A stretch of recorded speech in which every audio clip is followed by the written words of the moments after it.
ఆంధ్ర అందరికీ నమస్కారం. ఇవాళ ఏదైతే ఒక ఫేక్ కేసు పెట్టి గత 4 సంవత్సరాలుగా నన్ను వేధింపులకు గురి చేసినారో, మరి ఆ దేవుడి దయ వల్ల సత్యం నా పక్కన ఉండడంతో ఇవాళ ఆ కేసు అంతా కూడా డిశ్చార్జ్ అయిపోవడంతో మరి స్వామివారి అంటే మా అందరికీ కూడా చాలా చాలా నమ్మకం. వెంకటేశ్వర స్వామివారి దగ్గరికి కాలినడకన వస్తామని మొక్కు ఉండింది. ఇవాళ క్లీన్ చీట్ వచ్చిన సందర్భంలో కాలినడకన వచ్చి మొత్తం మేమందరం కూడా మొక్కు తీర్చుకోవడానికి రావడం జరిగింది. మా కుటుంబ సభ్యులు, జాగృతి కుటుంబ సభ్యులు, తెలంగాణ వాళ్ళు, ఇక్కడి నుంచి ఆంధ్రాలో ఉన్న అనేక మంది అన్నదమ్ములు, మేల్కోరే వాళ్ళు, శ్రేయోభిలాషులు అందరూ కూడా వచ్చారు. వారందరికీ కూడా మనస్ఫూర్తిగా నమస్కారం. ఆ స్వామివారి దయ వల్ల మరి క్లీన్ చీట్ తర్వాత మేము ఏదైతే పొలిటికల్ పార్టీ పెట్టాలనుకుంటున్నామో దానికి కూడా స్వామివారి ఆశీస్సులు మనస్ఫూర్తిగా ఉంటాయని చెప్పి కోరుకుంటున్నాను. Thank you. జై తెలంగాణ.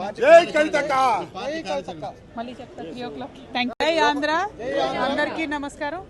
ఇవాళ ఏదైతే ఒక ఫేక్ కేసు పెట్టి గత 4 సంవత్సరాలుగా నన్ను వేధింపులకు గురి చేసినారో, మరి ఆ దేవుడి దయ వల్ల సత్యం నా పక్కన ఉండడంతో ఇవాళ ఆ కేసు అంతా కూడా డిశ్చార్జ్ అయిపోవడంతో మరి స్వామివారి అంటే మా అందరికీ కూడా చాలా చాలా నమ్మకం. వెంకటేశ్వర స్వామివారి దగ్గరికి కాలినడకన వస్తామని మొక్కు ఉండింది. ఇవాళ క్లీన్ చీట్ వచ్చిన సందర్భంలో కాలినడకన వచ్చి మొత్తం మేమందరం కూడా మొక్కు తీర్చుకోవడానికి రావడం జరిగింది. మా కుటుంబ సభ్యులు, జాగృతి కుటుంబ సభ్యులు, తెలంగాణ వాళ్ళు, ఇక్కడి నుంచి ఆంధ్రాలో ఉన్న అనేక మంది అన్నదమ్ములు, మేల్కోరే వాళ్ళు, శ్రేయోభిలాషులు అందరూ కూడా వచ్చారు. వారందరికీ కూడా మనస్ఫూర్తిగా నమస్కారం. ఆ స్వామివారి దయ వల్ల మరి క్లీన్ చీట్ తర్వాత మేము ఏదైతే పొలిటికల్ పార్టీ పెట్టాలనుకుంటున్నామో దానికి కూడా స్వామివారి ఆశీస్సులు మనస్ఫూర్తిగా ఉంటాయని చెప్పి కోరుకుంటున్నాను. Thank you. జై తెలంగాణ. జై కవితక్క. మళ్ళీ చెప్తా 3 o'clock. థ్యాంక్